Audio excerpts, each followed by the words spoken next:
என் ஊரு மதுரை என் வீட்டுக்கு எதிர புல் போட்டு புடிச்ச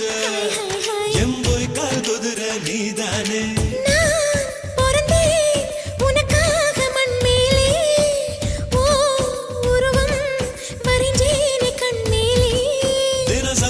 கொட்டி நான்தா தின்னு உப்பு கண்ணா நீதா பொண்ண பார்த்ததும் படுவேகமா பசி ஏறும் அம்மாடி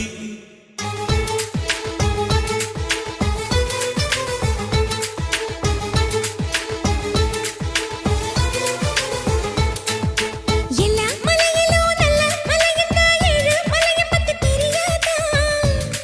பூஞ்சோல வாரம் சாட்சி என் சோடி முத்து பேச்சு கைய கோக்கலாம் செஞ்சு பார்க்கலாம்